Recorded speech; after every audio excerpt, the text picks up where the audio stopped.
Hello, എല്ലാവർക്കും നമസ്കാരം. Venue and വ്ളോഗ്സിലേക്ക് എല്ലാവർക്കും സ്വാഗതം. ശരിക്കും എല്ലാവർക്കും ഉള്ളൊരു ഡൗട്ടാണ് ഈ ഹിന്ദു വെഡ്ഡിങ്ങിന് പയ്യനെ സ്വീകരിക്കുമ്പോൾ എന്തൊക്കെയാണ് അറേഞ്ച് ചെയ്യുന്നത്. അപ്പോൾ അതിനെപ്പറ്റി ഒരു ചെറിയൊരു ബ്രീഫ് ഐഡിയ. ആദ്യം വേണ്ടത് ഒരു സ്വീകരണമാലയും ബൊക്കെയാണ്. അപ്പം പയ്യനെ സ്വീകരിക്കാൻ വേണ്ടിയിട്ട് പെൺകുട്ടിയുടെ ആങ്ങളെയാണ് നമ്മൾ സ്വീകരണമാലയും ബൊക്കയും വെച്ച് പയ്യനെ സ്വീകരിക്കുന്നത്. ഓരോന്നായിട്ട് എടുത്ത് പറയുവാണെങ്കിൽ പിന്നെ നമുക്കൊരു കിണ്ടി വേണം, കൊരണ്ടി വേണം, തോർത്ത് വേണം. അതായത് കാല് കഴുകാൻ വേണ്ടിയിട്ടുള്ളതാണ് കിണ്ടിയും കൊരണ്ടിയും തോർത്ത് നമ്മൾ യൂസ് ചെയ്യുന്നത്.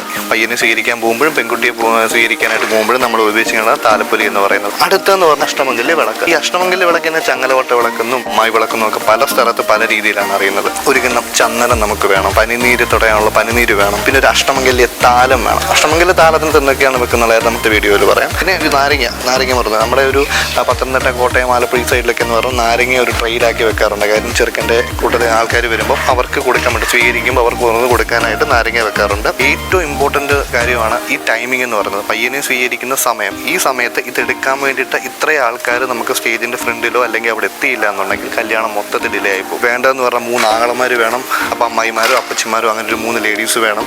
അമ്മായി വിളക്കെടുക്കുന്ന അമ്മായി തന്നെയാണ്. പിന്നെ താലപ്പൊലി എടുക്കാനായിട്ട് 5, 7, 9 എന്നുള്ള രീതിയിലുള്ള കുട്ടികളാണ്. അപ്പം എല്ലാവരും ശ്രദ്ധിക്കേണ്ട കാര്യം, ഈ ഒരു സ്വീകരണം ഡിലേ ആയി കഴിഞ്ഞാൽ ബാക്കിയുള്ള കാര്യങ്ങളെല്ലാം അതിനകത്ത് ഡിലേ ആയിപ്പോൾ. മാക്സിമം സ്വീകരണം ഡിലേ ആക്കാതെ കറക്റ്റ് ടൈമിൽ കൊണ്ടുപോകുക. Thank you.